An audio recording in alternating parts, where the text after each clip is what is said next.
გიორგი, ჩვენი მსმენელი შეკითხვაა, პირადად მე სხვანაირად ვშიფრავ. ბაბილონის გოდოლის არს და მოვლენას. ცოტა ფანჯარაში აღეთ ისე ცხელი. ბაბილონის გოდოლი არაა რაიმე ფიზიკურ საინჟინრო ნაგებობა, ბაბილონის გოდოლი საკუთარ აზროვნებაში ააშენეს ადამიანებმა, უარყვეს აღმერთის ყოვლის შემძლეობა და თავისი თავი ღმერთს გაუტოლეს. ხოლო ის საერთო ენა, რაზეც ძველად კაცობრიობა საუბრობდა, ესა ურთიერთმიტევება, თანადგომა, საცნოება, ანუ სიყვარულის ენა. რომელსაც თარგმანი არ სჭირდება და ყველასათვის გასაგები. ადამიანს რომ დაეხმარები გაჭირვების ჟამს, გვერდით დაუდგები და სიყვარულით მოეყრობი. ამას არ სჭირდება თარგმანი. უარყვეს რა ეს ადამიანებმა, მათში დაისადგურა შურმა და ბოროტება და შესაბამისად დაისაჯა კაცობრიობაც. ერთმანეთს ვებრძვით, კვლავ ვართმევთ და ვიტაცებთ სხვის მიწაწყალს ქონებას. ფული გაბატონდა მსოფლიოში და ფული მართავს მსოფლიოს. ჩვენ უფალი კი არ ვжის, არამედ ჩვენვე ვжით საკუთარ თავს უფლის უარყოფით, ანუ სიკეთის და სიყვარულის უარყოფით ჩვენში ისადგურებს ყველა ის მანკიერება და ცოდვა რაც არსებობს. ბატონ გიორგის პასუხად უნდა უთხრა, რომ ბაბილონის გოდოლი არაა რაიმე ფიზიკურ საინჟინრო ნაგებობა, არ არის სწორი, იმიტომ რომ იქ პირდაპირ წერია რა მასალებით აპირებდნენ ამის, ესე იგი, აშენებას, ამაზეც კი არის ლაპარაკი, რომ ეხა განმარტებლები წერენ, რომ რაღაცა მაშინ დაიწყეს ის აგურის და იმის მოზელა და ალიზით და იმით ესე როგორ აკეთებდნენ ამას ყველაფერს. ამიტომ ფიზიკურ საინჟინრო გარდა იმისა, რომ სულიერად ნამდვილად ეს იყო მათი სულიერების დაცემის შედეგი, მაგრამ ფიზიკურად აპირებდნენ ამ შენობის აშენებას და მე ავხსენი და კიდევ ერთხელ გავიმეორებ, რომ უფრო ეთყობა მაინც გასაგები იყოს. ბაბილონის გოდოლი შენდებოდა იმისთვის, რომ ადამიანები ცოდვას არ აპირებდნენ, რომ შეშვებოდნენ. ანუ ცოდვაში ცხოვრებას აგრძელებდნენ და არც აპირებდნენ ამ ცოდვისთვის თავის დანებებას. რატომ ვიძახი ახლა ამას? ბაბილონის გოდოლის მშენებლობის იდეა გამოიწვია წარღვნამ. როდესაც მოხდა წარღვნა და ნახეს, რომ კიდობანში გადარჩა ნოე, ერთი მართალი ადამიანი თავის ოჯახთან ერთად, აქედან გამომდინარე ადამიანები, რომლებიც გამრავდნენ უკვე ნოეს შვილებზეა ლაპარაკი. გამრავდნენ ეს ადამიანები და ცოდვა ისეთია ტკბილია მოგეხსენებათ და რაღაცნაირად თუ კი მიუშვა კაცმა, მოკლედ ეს ცოდვა ბატონობს მასზე. ამიტომაც ის კი არ თქვეს, რომ მოდი ცოდვას დავანებოთ თავი. ან ცოდვას, რომელსაც ვერევით, სინანულში მაინც ვიყოთ და ვთქვათ, რომ არა ბატონო, მეშლება, ცოდვილი ვარ, საწოდავი ვარ, ღმერთო, შენ შემეწი. არა, ამის მაგივრად მოიფიქრეს ესეთი რამე, ჩვენ ცოდვას თავს მაინც ვერ დავანებებთ. სინანული გამორიცხეს საერთოდ, იმიტომ რომ ეს ცოდვა უყვარდათ და უნდოდათ ამ ცოდვაში ცხოვრება და ყოფნა, ამიტომაც გადაწყვიტეს ახალი თავშესაფრის მშენებლობა, როგორიც იყო ნოეს კიდობანი. ოღონდ ნოეს კიდობანი აშენდა ღმერთის ლოცვა-კურთხევით, რომ გადარჩენილიყო კაცობრიობა. და ბაბილონის გოდოლი შენდება ადამიანთა გონების შედეგად, რომ მათ ისეთივე თავშესაფარი გააკეთო, როგორც ჰქონდა ნოეს. რომ თუ კი კვლავ იქნება წარღვნა, ეს იყოს ისეთი შენობა, სადაც ისინი მაღლა ავლენ და დაემალებიან ამ წარღვნას და გადარჩებიან ამ წყალდიდობისგან. აი ეს არის იდეა ბაბილონის გოდოლის მშენებლობისა. რატომ გავიმეორე? ფიზიკურ საინჟინრო ნაგებობაც იყო, მაგრამ ფიზიკურ საინჟინრო ნაგებობის გამო კი არ დაასჯილან ეს ადამიანები. ფიზიკურ საინჟინრო ნაგებობა ბაბილონის გოდოლზე მაღალ შენობაში ახლაც ვზივართ, მე მგონი ჩვენ. იმიტომ რომ ამაზე უფრო მაღალი შენობები აშენდა და ცათამბჯენებია აშენებული და ეს არ დაურღვევია ღმერთს ამის გამო. არამედ მისი იდეის გამო იყო. იდეა იყო უკვე ამ ბაბილონის გოდოლის შენებლობა ღმერთთან წინააღმდეგობაში მოსვლა. თუ კი ესენი ამას ააშენებდნენ, დამშვიდებულები იქნებოდნენ და დაწნარებულები იტყოდნენ, რომ აი, შეხედეთ ჩვენ ისეთი შენობა, რაც გინდა აკეთეთ, დაიწყება წარღვნა, გავიქცევით, აგერ შევაფარებთ თავს და აი ბომბაუბეჟიშე როგორ არის ქართულად? თავშესაფარი. ღმერთისგან თავდაცვით თავშესაფარს აშენებდნენ, რომ ღმერთისგან თავი დაეცვათ. სადა რომელ გოდოლში დაემალები და რომელ მიწისქვეშა თავშესაფარში? ხო, რანაირად უნდა დაეცვათ თავი, მაგრამ ეს ხო გეუბნებით, როდესაც ბნელდება ადამიანის გონება ცოდვით, და გახურებულია ცოდვით, არაფერი აღარ აინტერესებს. ერთი რაღაცა იმას დაისახავს და იტყვის, რომ ეს ეხლა ესე უნდა გავაკეთო და აი ვცდილობს, რომ ბოლომდე მიიყვანოს თავის საქმე და ავიწყდება, რომ ღმერთი ყველგან არის და იმ ბაბილონის გოდოლშიც ვერ დაიცავდნენ თავს, იმიტომ რომ სიკვდილმა შეიძლება სულ რო ოქროს იმაშია სასახლეში აცხოვრო კაცი, მაინც ვერ იცოცხლებს თუ ღმერთმა გადაწყვიტა, რომ აღარ უნდა იცოცხლოს ხვალ. რამდენი მილიონიც გინდა კონდეს. რამდენი თვითმფრინავიც და ისიც გინდა კონდეს გემი კიდე რომ გინდა წყალდიდობასგან გაექცეს და გინდა ჰაერში აი რა თუ კი გადაწყვეტილია მისი სულის გასვლა ვინ გააჩერებს სულს ვინ იტყვის რომ ახლა შემიძლია რომ არ მოუკვდე დღეს და ხვალ მოუკვდე და ზე.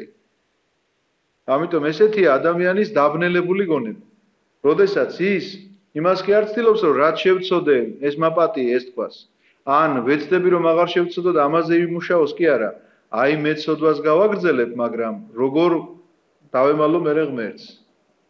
ის რომ მოგიყევით გახსოვს მარხვაში საჭმელს ჭამდა და ფარდებზე იმაზე ხატებზე ფარდა ქონდა გადაფარებული თითქოს ახლა იქიდან ვერ დაინა ან თითქოს ახლა ხატების უნდა გეშინოდეს მარხვას ძალიან სჭირდებათ ახლა წმინდანებს შენ მარხვას აქ ხორც შეჭამთო იმას ბალახს ახლა ამაზე არიან ესე იგი მოჩიჩინებულები და თვალს არ გაშორებენ ერთი რომ ესე იგი არ შეგეშალოს რაღაცა მენიუში მეტი საქმე არა აქვს რა ეს არის ადამიანის დაბნელებული გონება ისევე როგორც აქ რაც შეეხება ის რომ ენა ერთი იყო სამეთყველო ენა ერთი გახდა სამეთყველო ენა სასופველოში საერთოდ არ არსებობდა არ სჭირდებოდა ადამიანს ესეთი ხმოვანი ბგერითი მეტყველება ამისი დადასტურება მინდა გითხრათ იცით რა არის სიზმარი სხვათა შორის აი როდესაც ადამიანს სიზმარი ესიზმრება ამ სიზმარში მას ვიღაცა ელაპარაკება მაგრამ ეს არ არის ესეთი ჟღერადი ბგერები ხო არ არის მაგრამ შენ ეს ხმა ხომ გესმის ხო საოცარი ამბავია რა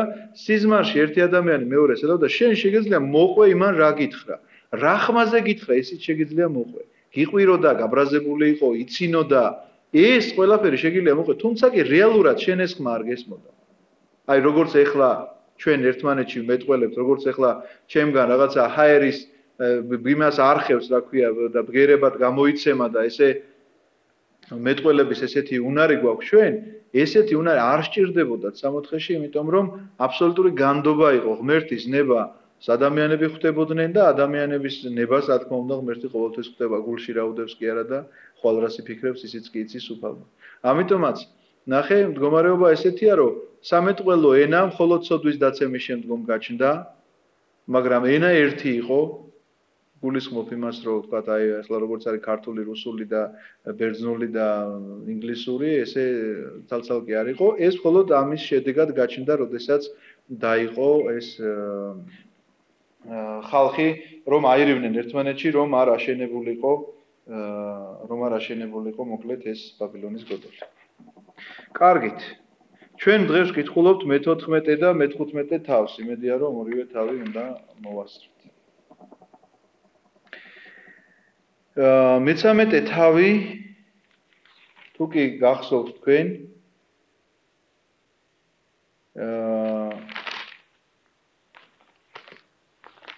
იყო ლოთისა და აბრაამის გაყოფა აბრაამს და ლოთს ძმისშვილია მისი და ქონება საკმაოდ ბევრი აქვთ და მათ მწყემსებთ მოვიდათ ერთმანეთში კამათი მეორეოდე სიტყვით შეგახსენებთ გასულ თავს მწყემსებს მოვიდათ კამათი და ამიტომ აბრაამმა რო ნახა რომ ეხლა თავის ძმისშვილთან ნამდვილად შვილი ყავს ლოთი ნამდვილად მის შეიძლება ითქვას რომ მემკვიდრეთას თვლის იმიტომ რომ თვითონ აბრაამს შვილი არ აყავს და ლოთს თვლის მემკვიდრეთ მაგრამ რო ხედავს რომ ლოთს ცოტა მიდრეკილება აქვს გამდიდრებისკენ და მისთვის ამქვეყნიური ეს სიმდიდრე ძალიან მნიშვნელოვანია აბრაამი თვითონ საერთოდ არ ეძიებს ესეთ რაღაცას აბრაამი მხოლოდ ღმერთთან ურთიერთობაზე ფიქრობს და ეს კაცი ლოცველი კაცია და ჟულის ზედმიწევნით დამცველი კაცია თუმცა კი ჟული ესეთი წერილობითი ფორმით არ არის მაგრამ აი შინაგანად ამ ჟულს იცავს ეს ადამიანი და როცა ნახავს რომ ლოთს ესეთი მიდრეკილება აქვს ეტყვის მას რომ რო არ მოგვივიდეს ჩხუბი და კამათიო შენ თუ იტყვი რომ მარჯვნივ წადიო მეო მარცხნივ წავალო და შენ თუ იტყვიო რომ მარცხნივ წავალო მე მარჯვნივ რატომ მეუნება ესეთ რამეს ნახეთ აქაც აბრაამის უდიდესი თავმდაბლობა და სარწმუნოება ჩანს რომ არანაირად არ აინტერესებს მას გამდიდრება წესით აბრაამია უპირატესი აბრაამია უფროსი აბრაამა უნდა გადაწყვეტოს კარგი ასეა უნდა გავიყოთ მე მივდივარ მარჯვნივ შენ წადი მარცხნივ სრული უფლება აქვს აბრაამს ეს თქვას იმიტომ რომ მან ჩამოიყვანა ლოთი აქ სადაც არიან და მისგან აქვს ლოთს ის რაც აქვს ამიტომაც აბრაამის ეს ნახეთ სიყვარული თავმდაბლობა რაღაცა სარწმუნოება როგორია რომ არ აქვს მისთვის მნიშვნელობა ესე იგი რომ იმაში იმის კი არ შეათვალიერა საით უფრო ნაყოფიერი მიწები, რაც ლოთმა გააკეთა. ლოთმა გაიხედა და დაინახა, სადაც იყო ნაყოფიერი მიწები, იქეთ მეწავალო უთხრა და გაიო აბრაამმა უთხრა, მაშინ აქეთ მეწავალ. აბრაამი დარჩა შეიძლება ითქვას ხრიოკ უდაბნოში და ლოთი წავიდა იქ, სადაც არის კარგი მოსავლიანი მიწები და ბალახი ბიბინებს, ირწყვება მიწა, ეს სანატრელი ამბავია უდაბნოში მოგეხსენებათ, სადაც მიწა ირწყვება.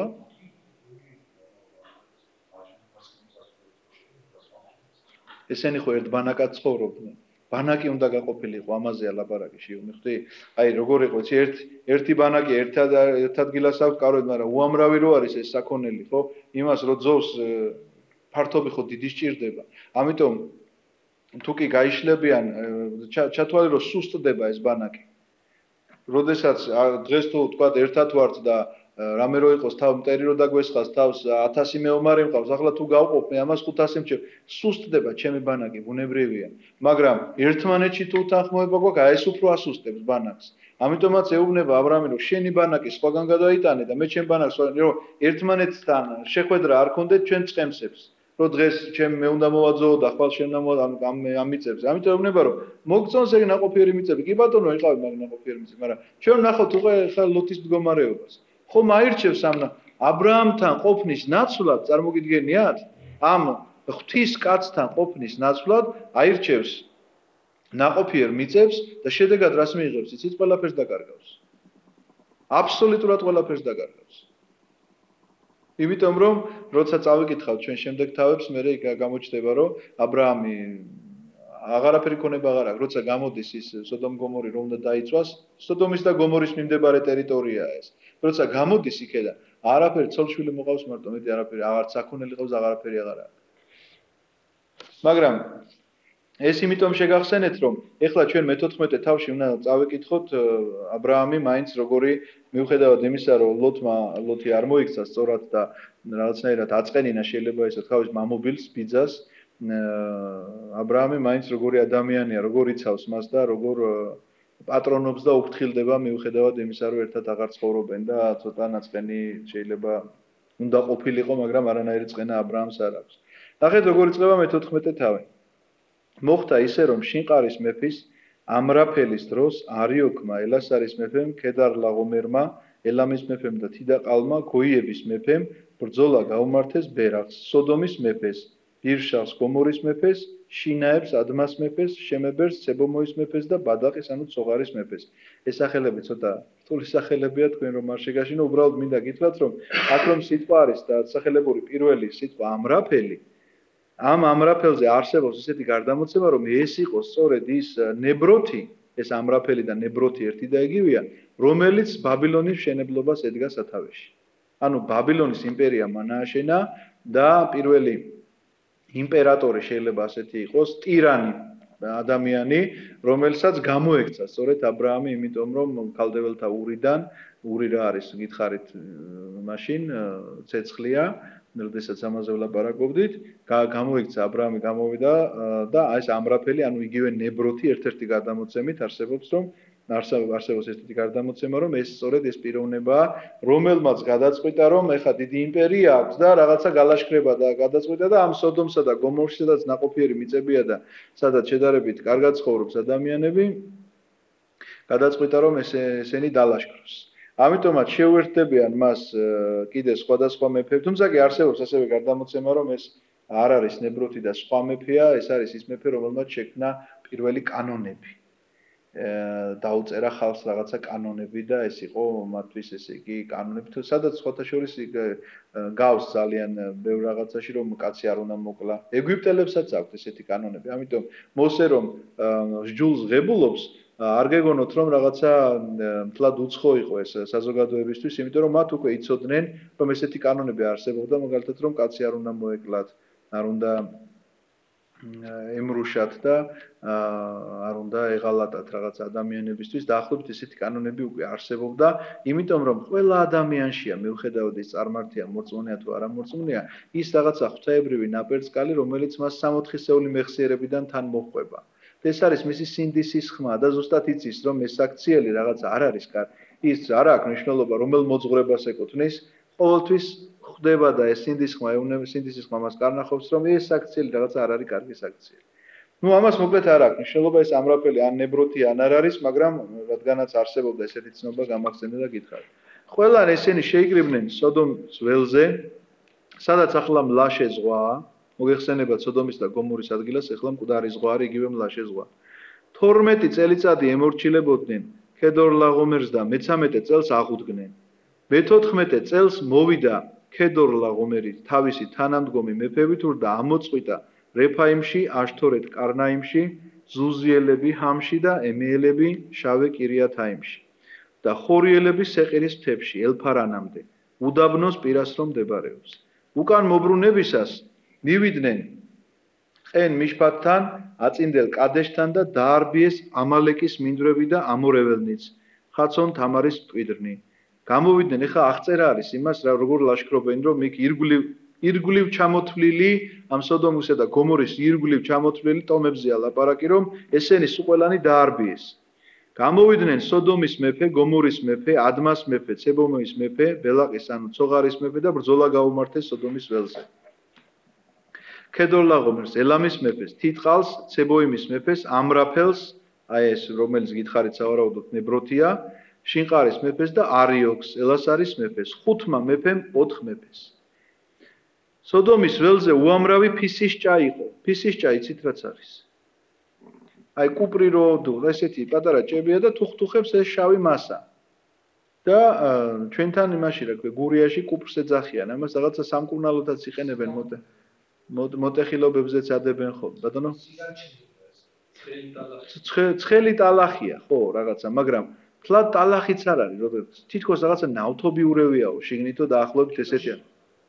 ხო, ჩვენთან დასავლეთ საქართველოში არის მაგალითად ძალიან ბევრი, ჩემს სოფელში პირადად ძალიან ბევრი ესეთები, რომ აი გახსნილი ჭა არის ესეთი და ვერ მოიშორებ ხელიდან, ხელი რო ჩაყოში, ვეღარ მოიშორებ.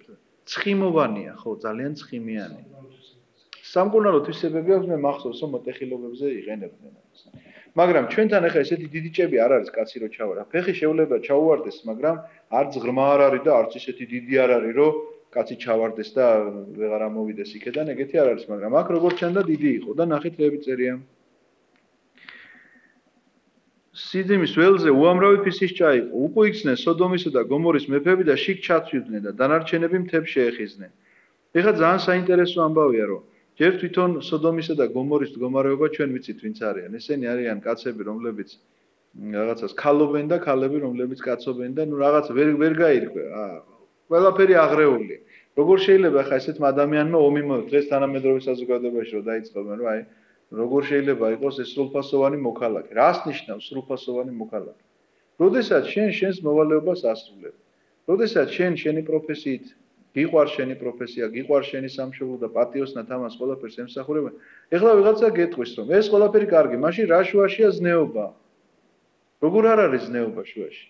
როგორ შეიძლება კაცი, რომელიც რაღაცა ქალის ტანის ამოსით იმოსება, კაცი, რომელიც ამბობს, რომ მე კაცი კი არა, ქალი ვარ, იმან შეიძლება ომი მოიგოს? მტერი რო თავზე დაგესხმო. იმან შეიძლება საკუთარი ოჯახი დაიცვას? საკუთარი სამშობლო შეიძლება დაიცვას? აი შედეგი დაიცვა თუ არა.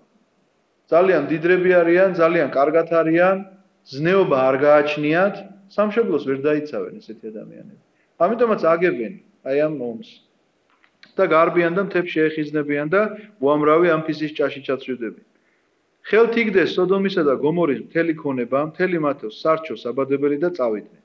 ხელთ იგდეს მისი ქონები თურთ ლოთიც.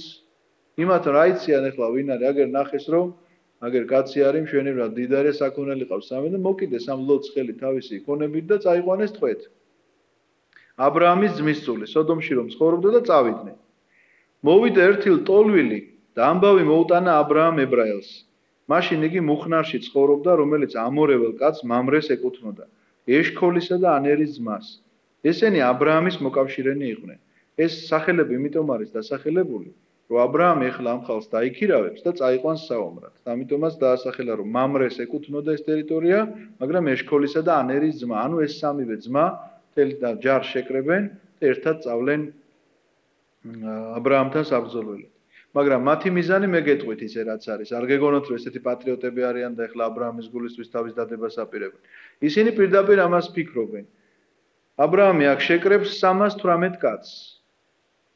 ეს წერია ბიბლიაში ჩვენ ამაზე როცა მივალთ კიდე გეტყვით ერთხელ ამის შესახებ თუ რას ნიშნავს, მაგრამ წარმოიდგინეთ შეკრება 318 კაცი და გამოედევნება ჯარს, რომელსაც 5 მეფე ხელმძღვანელობს. 5 მეფე რო 4 მეფეს ებრძოდა, წარმოიდგინეთ, ეს 5 მეფე 318 კაცით უნდა დაამარცხოს ეხლა. ესენი ფიქრობენ, რომ ეს აბრაამი ეთყობა ცოტა ვერ არის, ამიტომ გავყვეთ, რა თქმა უნდა, ამას იქ ომში მოკლავენ. რომ მოbrundებით უკვე, სარად ჩვენ დაგვრჩება და მისი ქონებაც, იმიტომ რომ სალა ძალიან მიმზიდველი ქალბატონი გახდა და ყველას უნდოდა რომ სარასთან გახსოვთ ეგვიპტეში რო ჩავიდა იქაც ამბავი იყო, მე კიდე წავიკითხავთ რომ კიდე ერთხელ განმეორდება უკვე აღარა ეგვიპტეში. ესეთი ისტორია. როდესაც შეიტყვა აბრაამმა რომ მისი სახლიკაცი ლოტი დაეტყვევებინათ, აღჭურვა თავის სახლში დაბადებული 318 გამოცდილი კაცი და ზდია დანამდე. რას ნიშნავს თავის სახლში დაბადებული? სულიერად დაბადებული. ეს იმას კი არ ნიშნავს რომ აქ დაიბადნენ. ეს იმას ნიშნავს რომ აბრაამის ქადაგების შედეგად არიან ესენი დაბადებული. ანუ ერთი ღმერთის აღიარებით არიან ესენი დაბადებული. ანუ აბრაამმა მოაქცია, აბრაამს აქ თემი შექმნილი შეიძლება ახლა პირველ ქრისტიანებს ჰქონდათ, რა პირველ ქრისტიანული თემი და ერთად აპირებდნენ ცხოვრებას. კი არა და ასეც გადიოდნენ რომ წარმართებთან ნაკლები შეხება ქონოდათ და რაღაცა თქვა სოფელი იქნებოდა თუ ქალაქი და თემი შეიქმნებოდა და ამ თემს ვიღაცა ყავდა წინამძღვარი, ვიღაცა იდეოლოგი ყავდა, ვინც მოიფიქრა რომ მოდი გავიდეთ და ცალკე ვიყოთ ჩვენთვის რომ არ გვინდა ახლა ამათ კერპთა ყონისმცემლობა სათო უყუროთ და იქ თქვა სოფლის მეურნეობა ქონდა თუ რა ქონდა, საერთო იყო და სიყვარული იყო და ერთად ცხოვრობდნენ და ერთად მოღვაწეობდნენ. სწორედ ესეთი გახლავთ აბრაამის თემი. აბრაამი ქადაგებდა ერთი ღმერთის შესახებ და ვინც მიიღო ეს სარწმუნოება ერთი ღმერთის სწავლება, ესენი არიან სწორედ აბრაამის სახლში დაბადებული ხალხი შეიძლება ისე ითქვას, რომელიც შეიძინა აბრაამაო ჩვენ ერთ ადგილას ესეთ შეხვდა, რას ნიშნავს შეიძინა? ფული კი არ აქვს გადახდილი ამ ხალხში. თავისი ქადაგების შედეგად შეძენილი არიან ესე.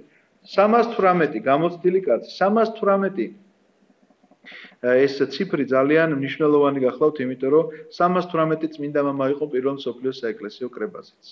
და ეს არ არის შემთხვევითი და რაღაცა ესე ღმერთისგან არის, რა თქმა უნდა, ყველაფერი, მაგრამ თვითონ ეს სიტყვა იშიფრება როგორც იესო ქრისტე.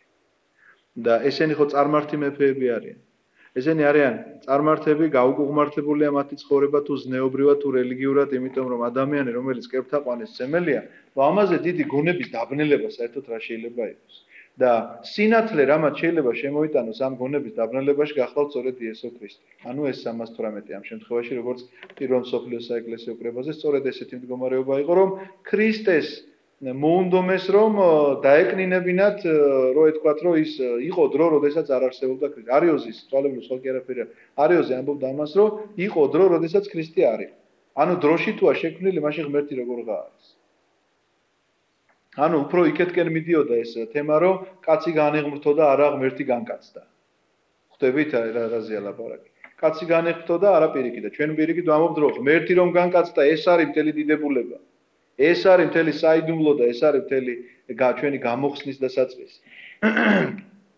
ამიტომაც ეს 318 თქვათ იქ იმარჯვებს იმ პირველ მსოფლიო საეკლესიო კრებაში იმარჯვებს იმაზე რომ ქრისტე გამოაცხადეს რომ არა ის კი არ არის რა ქვია დაქვემდებარებული მამაზე და მეორე პირი კი არ არის რიგითობის მიხედვით კი არ არის მეორე.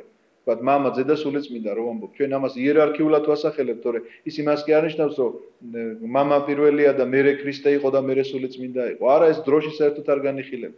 ამიტომ აქაც ეს 318 კაცი ებრძვის ვის იმ წარმართობას, იმ გონების სიმნელეს, რომელიც იქეთაც სიბნელე აღარ არსებობს უკვე. წარმოიდგინეთ როგორი ამბავია რომ ხისგან გამოთლილი რაღაცა ისა რა ქვია ფორმა შეიძლება თქო რომ ღმერთია და მას თაყვანისცემა დაუწყო და თქვათ იქ მიიტანო მსხვერპლი შესაწირად. საკუთარ შვილებსაც კი სწირავდნენ.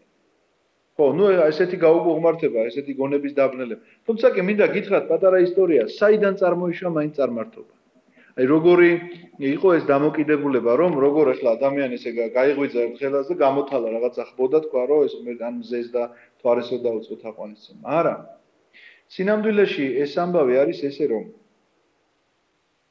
ადამიანური გონების მსჯელობის შედეგია ეს, დაცემული ადამიანის გონების მსჯელობის. და რა დაცემულობაზე მაქვს ახლა ლაპარაკი. აი შეხედეთ, მაგალითად, თუ გინდა რაღაცა დიდი თანამდებობის კაცი ნახო სადმე და შეხვდე და მას ელაპარაკო. შენ მასთან პირდაპირ მისასვლელი გზები არ გაქვს. ამიტომაც ეძებ ვის? ეძებ ისეთ ადამიანს, ვინც მასთან დაახლოებული პირია. ეს შეიძლება იყოს მისი მოადგილე. ეს შეიძლება იყოს მისი ნათესავი, ცოლის ძმა, ცოლის და რა ვიცი, ფისლი, სიმამრის სიდედრი, ხო მართალი? შეიძლება მძღოლი. მიხვიდა მძღოლს უთხრა, რომ აი რაღაცა აუცილებლად უნდა შემახვედრა აუცილებელი საქმე. დაახლოებით ასე წარმოიშვა წარმართობა. ისინი ფიქრობდნენ, რომ უმაღლესი ღმერთი, ისინი განა უარყოფდნენ, რომ უმაღლესი ღმერთი არსებობს. უმაღლესი ღმერთი არსებობს, ყველა წარმართი ამას აღიარებდა, მაგრამ იმ უმაღლესთან მისასვლელად ჩვენ გვჭირდება შუამავალი. ამიტომ თქვა, ჩემი შუამავალია მზე. ჩემი შუამავალია მთვარე. ვიღაცისთვის შუამავალი გახდა მერე ხბო. ანუ ნელ-ნელა წარმოიდგინეთ, როგორი რეგრესი ხდება. ზედამთვარე კიდე შეიძლება მაინც ახლა ახლოს ვერ მიდიხარ და ისევ წინავს მზე დღისით რო უყურებ შეიძლება მართლა დაგიბნელდეს ასე გონება და თქვა რომ კი ეს გამიწევს შუამავლობას როგორც სულიერი არსება ისე მიიჩნიო მაგრამ ეს ხბო კაცო აგერ შენ თვალწინ რო დაიბადა ძროხამ რომ დაბადა როგორ შეიძლება ეს ხბო ის იყოს ღმერთი ამიტომაც ნახეთ ეხლა დღევანდელ დღესაც რო არიან მზის თაყვანისმცემლები ისინიც ამბობენ რომ უმაღლესი ღმერთი არსებობს მაგრამ მზეს ჩვენ მეუხებას ვთხოვთ იმის წინაშე აი ჩვენთან მაგალითად ქრისტიანულ სამყაროში ესე არ არის. ჩვენ მეუხებას ხოვთ წმინდანებს. მაგრამ წმინდანები კი არ გვაძლევენ მადლს. წმინდანები კი არ გვაძლევენ ჩვენ გამოხსნას. გამომხსნელი ყველა შემთხვევაში ქრისტე ღმერთია.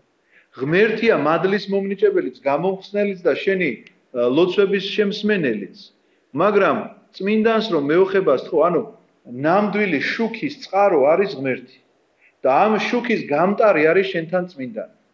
მისი საშუალებით შეიძლება შენ რაღაცას ღებულობდე და მისი თქვა ცხოვრების წესს რომ გითხო რაღაცა უკეთესი ხდებოდა ეს კიდე სხვა მომენტია, მაგრამ როდესაც ითხოვ იმ საფრთხო მადლს და არავითარ შემთხვევაში წმინდა ნიკოლოს არ ევედრები შენ და არც თქვა წმინდა გიორგის და არც სხვა წმინდანებს არ ეუბნები რომ შენ ხარ ჩემი გადამრჩენელი და შენ ესე იგი უნდა მომანიჭო საფრთხო მადლი და შენ უნდა არა ღმერთმა როგორ მთავრდება ტროპარი ევედრე ქრისტესა ღმერთსა შეცვალა ნებისმიერ წმინდანის დაიწყება თქვა დიდო მოწამეო გიორგი ან სიტყვის აღთის სამსახურთა თქვა იქ მოციქულთა სწორო დედო ბოლო ყველას ერთი აქვს ევედრე ქრისტესა ღმერთსა შეწყალება სულთა ჩვენთაც იმიტომ რომ შეწყალება ღმერთისაა მაინც წმინდანები კი არ შეგიწყალებენ ან დაგჯიან შეწყალება ღმერთს ეკუთვნის ამიტომაც ნახეთ აბსოლუტური სიბნელი აქ ეს ამ წარმართებაზე მეფეებზე გამახსენდა ეს და ცოტა გადაუხვე შეიძლება თემიდან მაგრამ მაინც ესეც საწოდნელია უნდა იცოდეს საზოგადოებამ და თქვენც უნდა იცოდეთ რომ ეს მეფეები წარმართები არიან და ა ブラ ამი მათთან გამოდის 318 კაცით ეს გახლავთ სწორედ სიმბოლობა ქრისტეს გამარჯვება წარმართებზე და ჩვენ ამას მე-15 თავში წავიკითხავთ ოღონდ ცოტა სხვანაირი სახით როგორ დაინახავს ა ブラ ამი ამას საწინასწარმეტყველო სახით გაიყვანენ ღამით ის და მისი მორჩილი დაამარცხეს და ზდიეს ხობამდე დამასკოს მარცხნივ რო არის ნუ გამოეკიდნენ ახლა ა ブラ ამი და ეს მისი 318 ეს კაცი დაეჭირა და დაამარცხეს დაიბრუნა მთელი ქონება დაიბრუნა ლოთიც მისი ქონებით რო დედაწოლნიცა და ხალხიც ნუ ლოთზე ზრუნავს მართალი გითხრათ ახლა სოდომი და გომორი რო დაენგრიათ იმათ და წაიღოთ ა ブラ ამი კი არ გაიგდებოდა ლოთის გამოხდება ეს ყველაფერი რომ მისი ძმის შვილია და უნდა დაიცვას მან თავისიან. მიეგება სოდომის მეფე ქედერლაღომერზე და მის თანამდგომ მეფეებზე გამარჯვებულს, შავეს ველზე, რომელსაც ახლა მეფის ველი ეწოდება.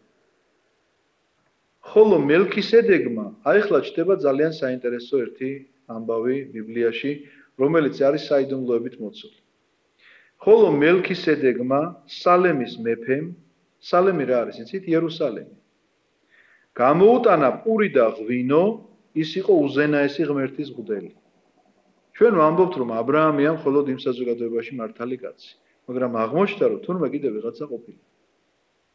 ამიტომაც არის ესეთი მეფეთა წიგნში მოთხრობილი ილია თესბიტელი როლოცულობს. მარტო მეღა დავრჩი ღმერთო, არავინ აღარ დარჩაო, მარტო მეღა დავრჩი და ღმერთი ეუბნება, არა, რატო იძახი მაგას? არის კიდე აგერო აღარ მახსოვს ციფრი რამდენიმე 1000-თან კაცი რომელსაც მუხლი არ მოუდრეკიათ ბაალისთვის ანუ მისთვის რა ქვია კერპისთვის ანუ არ ლოცულობენ იმ კერპზე და ერთ ღმერთზე ლოცულობ ამიტომაც როდესაც ადამიანს გონია რომ მარტო თვითონ ლოცულობს არ არის ეს არის ვიღაცა იმიტომ რომ აგერ წერია ის იყო უზენაესი ღმერთის მღვდელი აბა აბრაამი ვიღა იყო მაშინ აბრაამიც ესეთია უზენაესი ღმერთის წინასწარმეტყველია მაგრამ ეს უზენაესი ღმერთის მღვდელია მიეგება პურით და ღვინით ეს არის სიმბოლო ქრისტესი მინდა გითხრათ იმიტომ რომ მელქისედეკი მელქი არის მეფე და სალემი არის იერუსალემი იერუსალემის მეფეზეა ლაპარაკი და იერუსალემის მეფე ვინ არის იესო ქრისტე ამიტომ შენ ხარ მღვდელ უკუნისამდე წესსა მასზე და მელქისედეკისა როდესაც წერია ფსალმუნში სწორედ ამას ითვალისწინებს რომ ის არის მღვდელი უკუნისამდე სხვეპლით შეწირულის თვითონ არის შემწირველის თვითონ არის მაგრამ ძალიან საინტერესო ცნობას ვხვდებით ეფრემ ასურთან ვინ იყო მელქისედეკი ეფრემ ასური ამბობს რომ ეს იყო სემი ნოეს შვილი რომელიც აქამდე ჯერ კიდევ ცოცხალია და ეს სემი გახლავთ სწორედ ის რომელიც აბრაამს გამოეგებება იმიტომ რომ ის წინასწარმეტყველია და მანაც იცის რომ არსებობს ესეთი პიროვნება აბრაამი რომელსაც ის პირველად შეხვდა აი ეს ამბები ძალიან საინტერესოა იმიტომ რომ ეფრემ ასურს აქვს ისეთი ცნობები რომელსაც სხვაგან ვერსად ვერ წაიკითხავ მე არსად ვერ დავიჩემებ რომ ყველაფერი მაქვს წაკითხული მაგრამ არსად მსგავსი ცნობა არ შემხვედრია რომ ეს არის სემი ეფრემ ასური ამბობს რომ სემი და ჩემთვის ეს ძალიან მისაღები პასუხია იმიტომ რომ ეს მელქისედეკი სრულიად წარმოიდგინე სრულიად საიდუმლოებით მოცული პიროვნება რაღაცა ვინ იყო რატო გამოვიდა პურით და ღვინით რა მღვდელი იყო ვინ მისცა ეს მღვდლობა სრულიად გაუგებარი მაგრამ თუ კი ამას იტყვი რომ სემია ყველაფერი თავის ადგილას დგება იმიტომ რომ ის ნამდვილად მღვდელია ნოეს შვილია და ნოესგან აქვს გადმოცემა და იცის სხვეპლის შეწირვა და მამამთავარია თავისი ერისა და ოჯახისა ჩვენ მე რომ მოვიტანე გახსოვთ ისა რა ქვია ცხრილი იმ ცხრილის მიხედვით სემი ცოცხალია იმ ცხრილის მიხედვით აბრაამი ამას აქში სემი ცოცხალია ამიტომაც ეფრემ ასურის ეს ცნობა ამითით შეგვიძლია დავადასტუროთ იმ ცხრილით რომ რამდენი წელი მან იცოცხლა თქვათ აბრაამი ამ დროს რამდენი წლისა იყო ასე რომ ესეთი გახლავთ გამოუტანა პური და ღვინო აკურთხა აბრაამი ნახეთ აბრაამი აკურთხებს ყველას აქამდე ეხლა ნახეთ რა წერია აკურთხა აბრაამი და უთხრა კურთხეულ იყოს აბრაამი უზენაესი ღმერთის წინაშე ცისა და მიწის შემოქმედის კურთხეულ იყოს უზენაესი ღმერთი რომელმაც ხელში ჩაგაგდებინა შენი მტერი მაშინ მისცა მას აბრაამმა ნადავლის მეათედი აი რა საოცარი ისტორია ხედავთ აბრაამმა მიუხედავად იმისა რომ ჯული დაწერილი არ არის ის იცის რომ ეკლესიას ეკუთვნის თავისი შემოსავლის მეათედი ამიტომაც აბრაამი თავის მონაგების მეათედს უტოვებს ამ კაცს ანუ უზენაეს მღვდელს უტოვებს ამ თავის მონაგების მეათედს მისგან ღებულობს კურთხევას ეს აძლევს თავის მეათედს ეხლა ჩდება ეს კითხვა რომ აი როგორ უნდა ირჩინოს თავი ეკლესიამ როგორ უნდა ირჩინოს თავი მღვდელმა სინამდვილეში ესე არის ეკლესიისთვის ასე იყო ყოველთვის დაწესებული მე გეტყვით როდესაც აბრაამი გამოიყვანს ისრაელს ეგვიპტის ტყვეობიდან 12 ძმის შვილები ხო არიან 12 კაცზე ხო უნდა გადანაწილდეს მიწა უნდა დაიყოს თქვათ რომ აქ რუბენი აქ თქვათ სიმონი ლევი ასე შემდეგ იუდა და ჩამოვიდეს თქვათ დამთავრდეს ბენიამინით ხო მე-12 ძმა ბენიამინი 12-ზე კი არ გაიყოფა გაიყოფა 11-ზე და მე-12 ძმა რომელიც რიგითად მესამეა და მე-12-ეს პირობითად ვამბობ რიგითობის მიხედვით მესამეა ეს არის ლევი მისი შთამომავლები არიან სამღვდელოება გადანაწილებულები არიან ყველგან მათ ევალებათ ერთი რამ მღვდლობა უნდა გაუწიონ თავის ერს მაგრამ რას აკეთებს ერი ყველა თავისი მონაგების მეათედს ტოვებს ეკლესიაში და ამით ირჩენენ ეს ადამიანები თავს იმიტომ რომ მათ არ აქვს თავიანთი მიწა ამიტომაც თანამედროვე სამყაროშიც ნამდვილად ესე არის მე როგორც მღვდელს აი ჩემი საქმე ახლა მე რასაც ვაკეთებ აი ჩემი საქმე, მღვდლის საქმე არის ეს. წირვა, რომელიც ახლა ჩვენ შევასრულეთ, ამოვედით და ღვთის სიტყვაზე ლაპარაკი. ეს ის გახლავთ ჩემი საქმე. ახლა უნდა გაჩნდეს მეორე შეკითხვა. ეს კი არის ჩემი საქმე, მაგრამ რა უნდა ჭამოს ჩემმა ცოლშვილმა? აი ჩემმა ცოლშვილმა უნდა ჭამოს ჩემი მრევლის მონაგების მიათედი. რატომ? იმიტომ რომ შენ ამ მიათედის შეწირვით წმენდ და აკურთხებ მთელ შენ შემოსავალს. ეს განსაკუთრებულად თანამედროვე სამყაროში ესეა, იმიტომ რომ შენი შემოსავალები, რომლებიც ბანკში ტრიალებს, ხელფასი გაქვს, მაგალითად და ბანკიდან იღებ ამ პენსია გაქვს თუნდაც. ბანკიდან იღებ ამ პენსიას.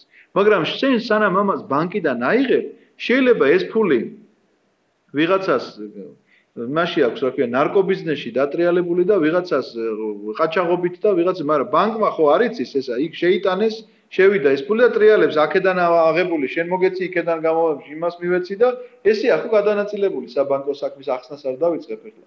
ამიტომ შენ შეიძლება ფული გაქვს ისეთი აღებული, რომელიც რაღაცა უბედურება დატრიალდა და ვიღაცა მიშოვა და ამ ფულით იღებ მოკლედ ამ ასე ქვია შემოსავალს. მაგრამ თუ კი შენი შემოსავლის მიათედი მიგაქვს ეკლესიაში, იცოდე რომ იწმინდება და იკურთხება მთელი შენი დანარჩენი შემოსავალი. მიუხედავად იმისა, რომ შენ პატიოსნად იშრომე და არაფერი არ მოგიპარავს, მაინც კურთხევა სჭირდება ამას ყოველივეს და ამიტომაც ეს არის დადგენილი წესი.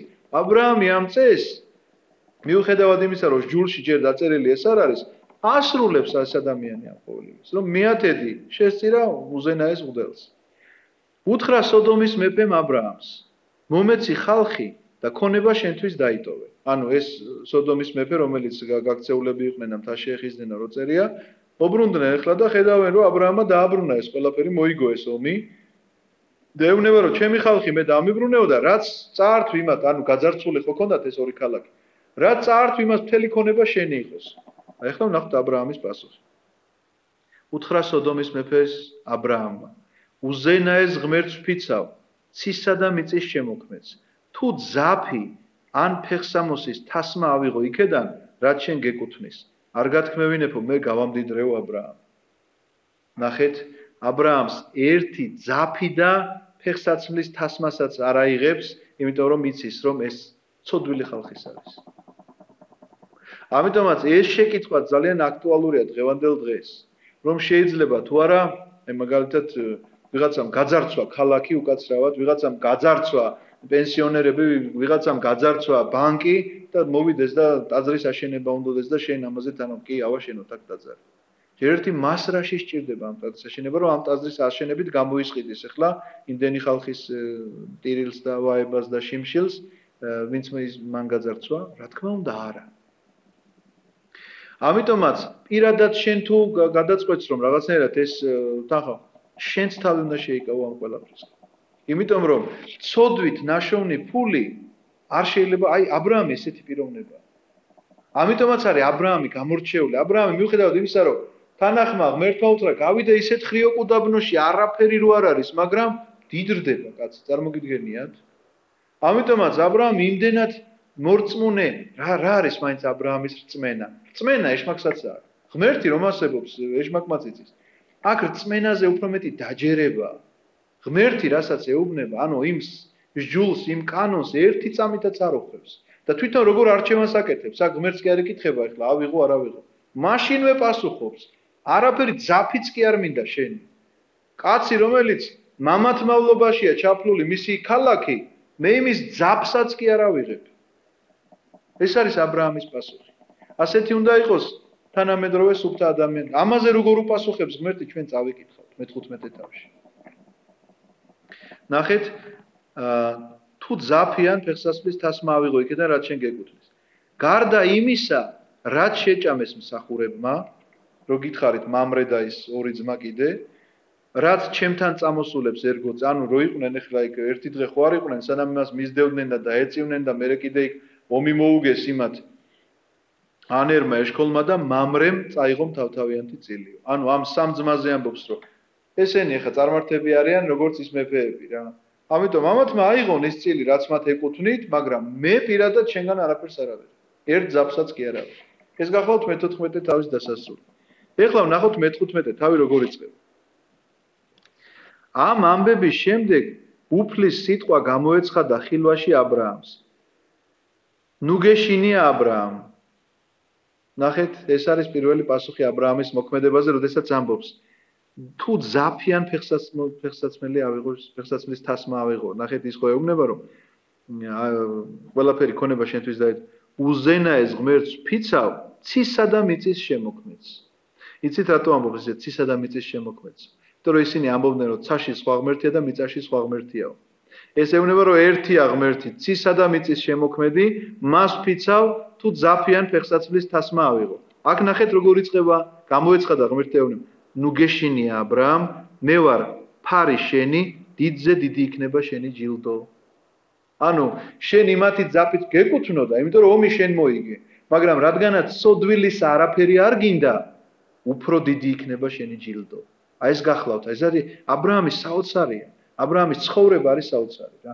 მას რომ წამოეღო ეს ყველაფერი, ნამდვილად ეკუთვნოდა და ვერავინ არაფერს ვერ მოსთხოვდა. სინდისის წინაშეც მართალი იქნებოდა, იმიტომ რომ მან მოიგო ეს ომი. და მის 318 კაცს ეკუთვნოდა, ეს უნდა გაენაწილებინა ის ნაალაფარი, იმიტომ რომ ომს ვინც იგებს, იმ მოგებულისაა ის ნაალაფარი, ყველაფერი ხო მართალი? ანუ აბრაამიც არ იქნებოდა მტყვანი, მაგრამ რადგანაც იცის რომ ესენი ცოდვილი ადამიანები არიან, არაფერს იქ ხელს არ კიდევს. ნახეთ, მე ვარ ფარი შენი. რა შეიძლება ამაზე დიდი ნუგეში იყოს ახლა ღმერთი რო შენი ფარი? ფარი რას ნიშნავს? დამცველი. ღმერთი თუ გიცავს, ვისი შეიძლება გეშინოდეს? უფალი ნათელ ჩემდა და მაცხოვარ ჩემდა ვისა მეშინოდეს. ფსალმუნი იწყება 26-ზე. უფალი შესავედრებელარს ცხოვრებისა ჩემსავისგან შევძრწუნ.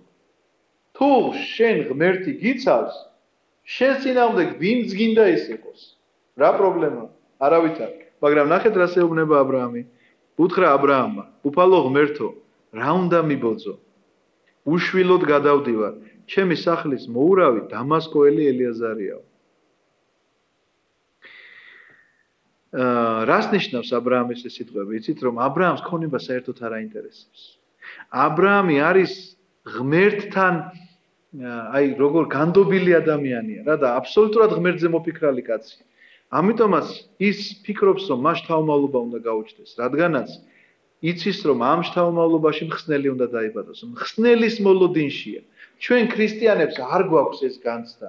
მეორედ მოსვლაზე ვლაპარაკობთ ისე შორს თითქოს ჩვენ დროს კაცო რა მნიშვნელობა როდის მოხდება? შენ ამისი განცდა უნდა გქონდეს რომ ქრისტე მეორედ მოვა. აი აბრაამს რაც აქვს. აბრაამს ძალიან უნდა რომ მხსნელი განხორციელდეს. უნდა დაიბადოს იცის. ქალის თესლისაგან, როგორც ეს ადამს მიეცა, კურთხევათ რომ ქალის თესლისაგან დაიბადება, რომელიც ამ გვესლს თავს გაუჭეჭყავს. და ამის მოლოდინშია და ამიტომ მეუბნება რომ უფალო ღმერთო რა უნდა მიბოძო? იქ ძაფი და ის რო არ წამოიღო და ოქრო რო არ წამოიღო, ეგ კი არ აინტერესებს. რა უნდა მიბოძო? უშვილოდ გადავდივარო და ჩემი სახლის მოურავი დამასკოელი ელიაზარიაო. რატო ეუბნება ამას იცით? იმიტომ რომ ლოთის იმედი არ აქვს. თავისი ძმისშვილი და მემკვიდრე წესით ხო ლოთი უნდა და თუ უშვილოდ რჩება, მაშინ ლოთს უნდა ეკუთვნოდეს ყველაფერი. მაგრამ ლოთი როგორც სულიერი ლიდერი ამ ადამიანებისა ვერ იქნება. იმიტომ რომ მას ცოტა ამქვეყნიური ამბები აწყებს და დამასკოელი ელიაზარი, რომელიც მისი ესე იგი გაზრდილია სულიერი თვალსაზრისით, მასზე ფიქრობს რომ მას გადააბარებს ის სულიერ წინამძღვრობას. დამასკოელი ელიაზარზე ფიქრობს. რატომ არის ეს დამასკოელი ელიაზარი აქ მოხსენიებული ესე რომ დამასკოელად? ორი ვერსია რომ ერთი მართლა დამასკოდან იყო, მეორე ვერსია არის რომ დამასკოში ქადაგებდა ერთი ღმერთის სარწმუნოებას. აბრაამმა რაღაცა მისიონერივით გაგზავნა და დამასკოში იქადაგა ამ ადამიანს. და იქ კიდე მან ძალიან ბევრი ხალხი შეიძინა ამ ერთი ღმერთის ქადაგებით და ამიტომაც დამასკოელი ელიაზარი აბრაამის მარჯვენა ხელია შეიძლება ითქვას და მისი მეურნეობის წარმმართველიც არის გარდა იმისა რომ სულიერი პიროვნება. კვლავ უთხრა აბრაამმა, გამოცხადება აქვს აბრაამს მოკლედ რა, რომელიც სხვათა შორის გრძელდება ძალიან დიდხანს. კვლავ უთხრა აბრაამმა, შთამომავლობა არ მოგიცია ჩემთვის და აჰა ჩემს სახლში შობილი ყმა უნდა გამიხდეს მემკვიდრედ. ელიაზარზე ამბობს. შობილი ყრმა ნიშნავს სულიერად შობილს. კვლავ გამოეცხადა უფლის სიტყვა. არ იქნება იგი შენი მემკვიდრე, ხოლო შენი წიაღიდან გამოსული იქნება შენი მემკვიდრე. ანუ უფალი ეუბნება რომ არა, ელიაზარი არა, შენი შვილი იქნება. აბრაამი ამ დროს 99 წლისაა, არ დაგავიწყდეთ ხალხო რა. 99 წლისაა და აბსოლუტურად იმედი აქვს დაკარგული რომ მას შვილი აღარ ეყოლება. უბრალოდ ფიქრობს ეხლა რომ სულიერად ლოთი ამ თანამდებობის ღირსი არ არის, ალბათ უფრო ელიაზარი, იმიტომ რომ მას მეტი მონდომება აქვს, მეტი სიყვარული აქვს, მეტი თქვათ სარწმუნოება აქვს. გარეთ გაიყვანა, ეს გამოცხადება გრძელდება კვლავ. გარეთ გაიყვანა და უთხრა: "ახედეცას და დაითვალე ვარსკვლავები. თუ შეგიძლია მათი დათვლა." მერე უთხრა: "ამდენი იქნება შენი შთამომავლობა." აბა ეხლა მე ვიკითხავ ასეთ ამბავს, რომ ა ბ რ ა მი ებრაელების მამა არის, მათი შთამომავლები არიან ებრაელები, მაგრამ ამდენი არიან ებრაელები, როგორც ის ვარსკვლავები არ არიან. ასეთი რაოდენობა არ არის. აქ ლაბარაკია შთამომავლობა მორწმუნე ადამიანებზე. ა ბ რ ა მი თქვათ მუსულმანური სამყაროს მამაც არის არაბებისაც. მე თავისი აგარის შვილიდან, რომელიც მას სარასწრებლისგან შეეძინება, მაგრამ აქ არის ლაბარაკი მორწმუნეებზე. მორწმუნე ერზე, იმიტომ რომ ა ბ რ ა მი მამად იგულისხმება მორწმუნე საზოგადოებისთვის, ვინცაც წამს იესო ქრისტეს ღმერთობა, როგორც ამას პავლე მოციქული ბრძანებს რომაელთა მიმართ ეპისტოლეში. და სახარებაში წერია გახსოვთ, ამ ქვებისგან შეუძლია ღმერთო ა ბ რ ა მსო შთამომავლობა აღოდგინოს. ანუ სისხლის მიერ შთამომავლობას კი არა აქვს მნიშვნელობა, არამედ სარწმუნოების მიერ შთამომავლობას. მერე უთხრა: "ამდენი იქნება შენი შთამომავლობა."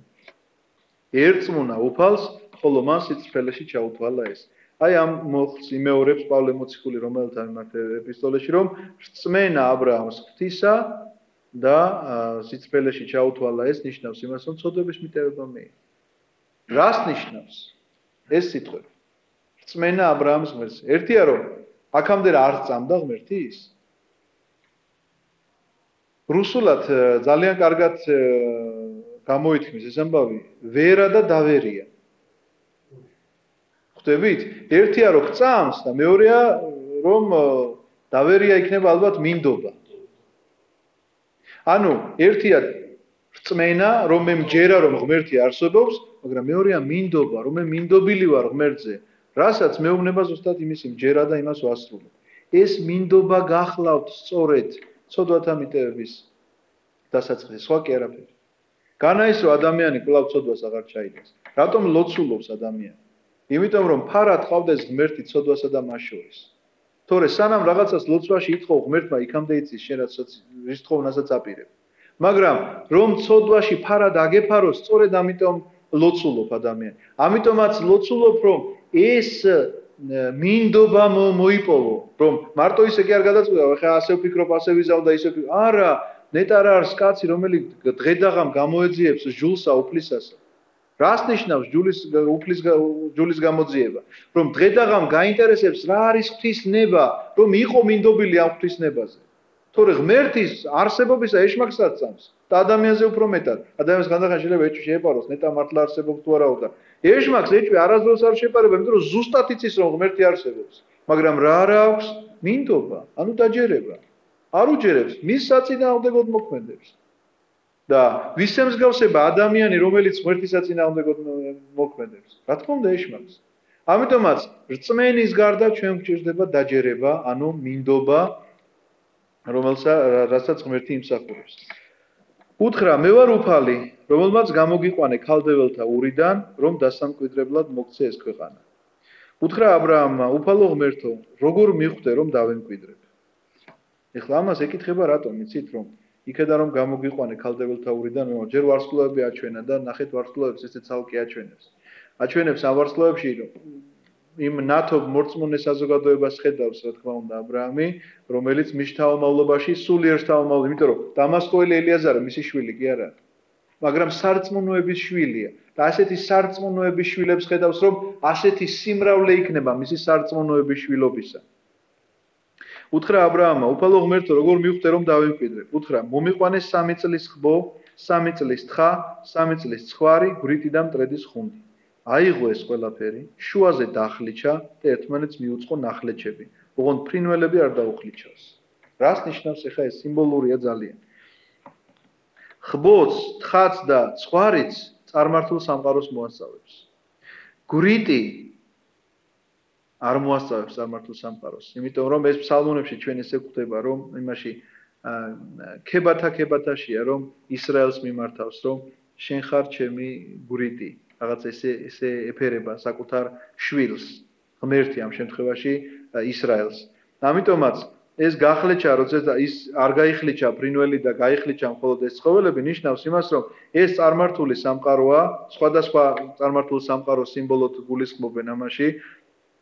თქვაში ერთში რაღაცა ბაბილონს გულისხმობენ, მეორეში ალექსანდრე მაკედონელს გულისხმობენ, მამები სხვადასხვანაირად განმარტავენ ამას. მათი გახლეჩვა მოასწავებს იმას, რომ მათ სარწმუნოებას, ანუ მათ ამ ცრუ სარწმუნოებას, სწორედ ასეთი გახლეჩვა უწერია ქრისტეს სარწმუნოების შედეგად, ქრისტეს განკაცების შედეგად და ფრინველები არ დაუხლიჩავს, დააცხრენ სვავები მძორებს, მაგრამ მოუგერია ისინი ა ブラ ამმა. ანუ დღის განმავლობაში ხდება ეს ყველაფერი და რო დაინახეს ეხლა რომ ეს დახლეჩილი ცხოველი იქ რაღაცა სისხლით დაიღვარა, ისინი ხო სუნზე მოდიან და სვავები რომელიც მოუგერია, ანუ ამ შემთხვევაში შეიძლება ითქვას, რომ ქრისტეს სარწმუნოება, რომელმაც გახლეჩა შუაზე ეს წარმართული სამყარო, მაგრამ მაინც თავს ესხმიან მას ეშმაკები, ამ შემთხვევაში წინასწარმეტყველი მას კვლავ უგერიებს, რომ ამ სარწმუნოებას რაღაცა ვინმე მზიანი არ მიაყენოს. მზის ჩასვლისას ძილქუში დაეცა ა ブラ ამს და აჰა დიდმა შიშმა და წყვილადმა მოიცვა. ანუ მთელი დღე გრძელდება ეს გამოცხადება. ღმერთთან ეს გამოცხადება არის მთელი დღის განმავლობაში, იმიტომ რომ მზის ჩასვლისას კიდევ ძილქუში დაეცა ა ブラ ამს. დიდმა შიშმა და წყვილადმა მოიცვა. უთხრა უფალმა ა ブラ ამს, იცოდე, გმურად იქნება შენი შთამომავლობა სხვის ქვეყანაში, დამორჩილებული და დაჩაგრული ეყოლებათ 400 წელს. ანუ აბსოლუტურად ყველაფერს უცხადებს, ღმერთი აღარ უმალავს, რადგანაც ასეთი მინდობა აქვს ა ブラ ამს ღმერთისა. ყველაფერს უცხადებს, აღარაფერს აღარ უმალავს, ზუსტად ხედავს ის თავისი ერის მდგომარეობას. ზუსტად ხედავს ეგვიპტეში როგორ იქნებიან თქვენ. 400 წელი გამოდის ისააკის დაბადებიდან, თუ გადავითვლით, 400 წელი გამოდის ზუსტად მათი ტყვეობა. ისააკი თვითონ არ წასულა იქ ტყვეთ. ეგვიპტეში არ ყოფილა, მაგრამ ისააკის დაბადებიდან 400 წელიწადში მოხდა მათი გამოხსნა. მაგრამ ზუსტად ამ პერიოდში ა ブラ ამს ისააკი შეეძინება და ფაქტიურად გამოდის, რომ ამ გამოცხადებიდან მალე ა ブラ ამი ისააკს შობს და აქედან ათვლილი 400 წელიწადში მერე იმათი გამოხსნა მოხდება. იმ ხალხს კი, ვისი მორჩენლით შეიქნებიან მე განვში, ანუ რაც დაემართება ეგვიპტეს თქვენ გახსოვთ, შემდგომ ამისა დიდძალ ქონებით გამოვლენ უკან. მართლაც ებრაელებმა გაძარცვეს მთელი ეგვიპტე და ისე გამოვიდნენ უკან. შენ კი მშვიდობით მიუხვალ შენს მამა პაპას, ტკბილ სიბერეს მიწევნული დაიმარხეთ. ეს სიტყვები ძალიან სანუგეშოა ა ブラ ამისთვის, იმიტომ რომ ა ブラ ამის მამა თვითონ წარმართი იყო. ამიტომაც არ იცოდა ა ブラ ამმა რა მოხდა მამამისთან დაკავშირებით და შენ მშვიდობით მიუხვალ შენს მამა პაპას, ეს სიტყვები უფლისაგან მოსმენილი ა ブラ ამისთვის არის ნუგეში, რომ სიკვდილის წინ მოინანია ა ブラ ამის მამამ, ამიტომაც ა ブラ ამს ეუბნება, რომ შენს მამა პაპასთან წახვალ, ესე იგი მან მოინანია და ისიც ღმერთის შვილია ამ შემთხვევაში. მხოლოდ მეოთხე თაობაში მობრუნდებიან აქეთ, როცა აივსება ამორეველების უკეთურებათა საწყაული. ეს სიტყვები ძალიან მნიშვნელოვანია, საწოდნელია. რას ნიშნავს? აქეთ დაბრუნდებიან მაშინო, ესე იგი შენი შთამომავლობა ამ ქვეყანაში აღთქმული მიწა, რომელიც აღგითქვი, ხო ეს გადასახლდებიან, ტყვეობაში ხო იქნებიან და მაშინ დაბრუნდებიან, როდესაც აივსება ამორეველების უკეთურებათა საწყაული. ეს იმას ნიშნავს, რომ სანამ არ აივსება მათი უკეთურობით რაღაცა გარკვეული სიტყვაზე ვიძახი ჭურჭელი, იქამდე ღმერთი ამ ხალხს არ გაანადგურებს. იქამდე ღმერთი ამ ხალხს არ შეეხება, აი როგორც ნოეს დროს 100 წელი გავიდა და ნოე კიდობანს აშენებს. 3 თვეში დაამთავრებდა იმ კიდობას. 3 წელში ხო დაამთავრებდა. 30 თქვი. 100 წელი რატო აშენებდა? იმიტომ რომ ელოდება ღმერთი. ადამიანს ყოველთვის ელოდება. ეს ჩვენთვის არის, ვიღაცა რო გონია ჩვენ რჩეულები ვართ, კარგები ვართ და ვიღაცა ცოდვილი. არა, ღმერთისთვის ყველა შვილი ერთ ოჯახში როგორც ხდება, მამას რო 10 შვილი ყავდეს. ვიღაცა ცუდად იქცევა და ვიღაცა კარგად. ვიღაცასთან შეიძლება უფრო მეგობრული ურთიერთობა აქვს და ვიღაცასთან ცოტა ისეთი დაძაბული ურთიერთობა აქვს, მაგრამ მამა მაინც ამ ოჯახისა. რომელ შვილზე იტყვის, გაიყვანეთ თავი მოჭერით. რომელ შვილს გაიმეტებს საამისოდ? რა იქნება მისი მცდელობა ყოველთვის, რომ ელოდება, ბოლომდე ელოდება, რომ ებიჭო იქნება ახლა რაღაცა უკეთესებისკენ ნაბიჯი გადადგა და ეხა რაღაცა შეიგნო, საკუთარი მაგალითით, ხან დასჯით, ხან მოფერებით, ხან სახლიდან გაგდებით, ხან 1000 საშუალებით, მაგრამ ელოდება ბოლომდე, სანამ არ აივსება უკეთურებათა საწყაული. რას ნიშნავს უკეთურებათა საწყავლი? რომ ისეთი გაუკუღმართება იქნება მათი, როდესაც უკვე შანსი აღარ არსებობს იმისა, რომ ამ ადამიანებმა, ესე იგი, რაღაც ან ზნეობის შესახებ ან რაღაცა ზნეობას ვიღარ გულისხმობს, ზოგადად ადამიანურ სახეს კარგავენ. სხვათა შორის ესეც მეორედ მოსლის წინა სახეა. უკეთურებათა საწყავლი აივსება და ამ დროს იქნება მეორედ მოსლი. მზე რომ ჩავიდა და სიბნელე ჩამოწვა, აჰა აკვამლებული თონე და ცეცხლის ალმა გაიარა ნახლეჩებს შორის. რას ნიშნავს აკვამლებული თონე და ცეცხლის ალმა? ნახლეჩებს შორის გაიარა. ეს ერთ-ერთი სიმბოლოა, რომ ქრისტეა თვითონ სულიწმინდის ცეცხლი, რომელიც გარდამოევლინება სამყაროს გახსოვთ, სულთმოფენობაზე ყოველთვის ცეცხლის ენები იხატება, იქ რომ მოციქულებზე ცეცხლის ენები. ანუ ამ სულიწმინდის გარდამოსვლასაც წინას ამავდროულად ის ძალიან ბევრნაირი ახსნა აქვს ამას. ერთ-ერთი განმარტებით იცით, ისიც კი წერია, რომ აბრაამმა ისიც კი დაინახაო, მეორე მსოფლიო ომშიო, როგორ წვავდნენო მეებშიო ებრაელებსო თავის თავმავლობას.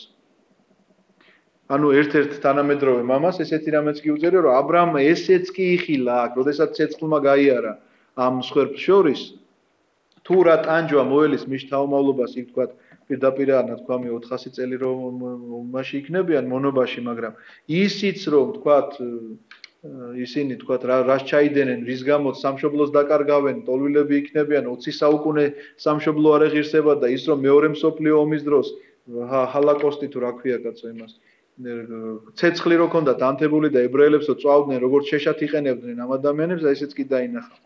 მაგრამ ამ ცეცხლის ალის გავლას ამ ნახლეჩებს შორის, რადგანაც ეს წარმართულ სამყაროს და ებრაულ სამყაროს ერთთლიანად მოასწავებს აბრაამთან, მინდა გითხრათ, რომ უპირველესი ახსნა მისი მაინც ის არის, რომ ეს არის მეორედ მოსვლის ხილვა აბრაამის მიერ, რადგანაც მეორედ მოსვლა იქნება სწორედ ცეცხლით დაიწვება სამყარო. პირველი წარღვნა თუ კი იყო წყლისა, მეორე წარღვნა იქნება ცეცხლით. ამიტომაც ისაია წინასწარმეტყველი ამბობს, რომ ცეცხლის ისრებს ისვრიანო. ნუ ეხა ისაია ვერ დაწერდა მაშინ, რომ ატომურ ბომბებს გაისვრიანო, ამიტომ რომ მაშინ ატომური ბომბი ჯერ ერთი ვერავინ ვერ გაიგებდა და თვითონ ისაიასთვისაც გაუგებარი იქნებოდა, იმიტომ რა არის ატომური ბომბი, მაგრამ თანავედროვე სამყაროზე აბსოლუტურად გასაგები. ცეცხლის ისრებს ისვრიანო და გადაწვავენ დედამიწასო, რო წერს ისაია იმიტომ რომ ცეცხლის ისრებით შეიძლება ბევრი ისროლო, მაგრამ მთელ დედამიწას ვერ გადაწვა, ხო მართალია? მაგრამ ეს ატომური ბომბი, რა თქმა უნდა, მას შეუძლია რომ მთელი დედამიწა გადაწვას. აქვს მას ამისი ძალა და ამაზე არის აქ ლაპარაკი, რომ ეს იხილა აბრაამმა, რომ ცეცხლით იქნება მეორედ მოსვლის წინ, ცეცხლით გამოიზრდება სამყარო. ამ დღეს დაუდო უფალმა აღთქმა აბრაამს და უთხრა: შენი შთამომავლობისთვის მომიცია ეს ქვეყანა ეგვიპტის მდინარიდან დიდ მდინარემდე, ეუფრატის მდინარემდე. ქვეყანა კენეველთა, კენიზელთა, კადმონელთა, ხეთელთა, ფერიზელთა, რეფაიმელთა, ამორეველთა, ქანაანელთა, გირგაშელთა და იებუსეველთა. ეს ჩამონათვალი, რაც აქ ჩვენ წავიკითხეთ, ეს იყო საზოგადოება, რომელიც ამ ტერიტორიებზე ცხოვრობდა.